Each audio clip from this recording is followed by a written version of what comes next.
Thank you कशाला? हा, आज मी तुझ्याशी भांडले नाही ना दिवसभर म्हणून. नाही हो, तुम्ही फाईल मला उडकून दिली ना म्हणून. पण आता मला असं वाटतं ती तुला द्यायलाच नको होती.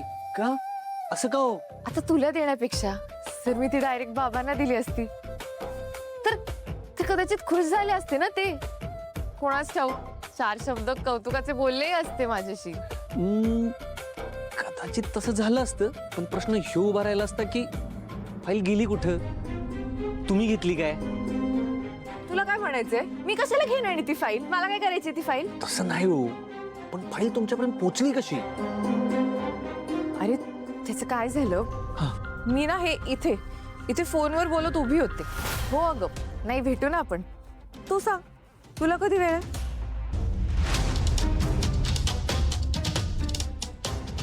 मी करते तुला 2 मिनिटात, थांब.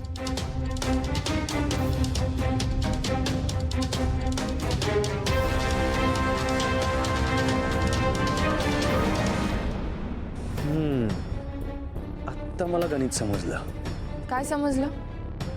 हेच, तुम्ही लई स्मार्ट आहेसा. म्हणजे इतके दिवस तुला माहिती नव्हतं का की मी हुशार आहे?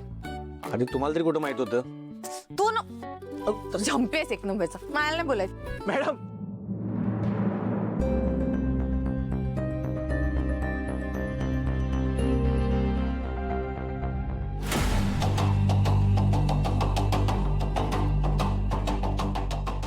ए शुभे, श्रावणी माझ्या मामाची मुलगी आहे आणि तू या घरातला साधा नोकर, त्यामुळे लायकीत आणि तिच्यापासून लांब राहायचं. मॅडी सर, कुणाच्या जवळ राहायचं कुणाच्या लांब राहायचं हे मला पक्क ठाऊक आहे.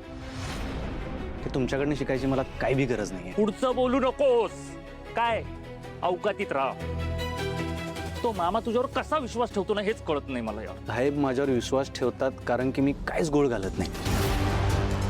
मॅडी सर, ती फाईल मी कपाटातच ठेवलेली, मला पक्क माहिती आहे. त्या फाईलला ना पंख फुटले आणि ती रूमच्या बाहेर आली. आता त्याला पंख कोणी लावले हे पण मला माहिती आहे. मॅडी सर, हे मिनिस्टरचं घर आहे. CCTV फुटेज चेक केलं का नाही की एका मिनिटात कळेल फाईल कोणी बाहेर आणली ते. करे चौकशी. म्हणजे तुला काय म्हणायचंय? ती फाईल मुद्दाम गायब केली का कोणीतरी? मॅडी,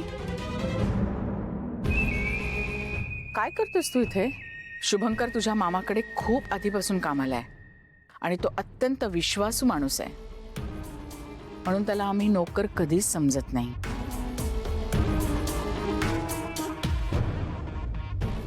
शुभंकर, जरा मॅडीला सांभाळून घेत जा. पटकन राग येतो त्याला. ठीक आहे आता साहेब. आणि महत्वाचं हे, मोक्षाच्या लग्नाचं आमंत्रण देते. हा, संपूर्ण फॅमिलीला घेऊन यायचंय. नक्की आता साहेब. चल.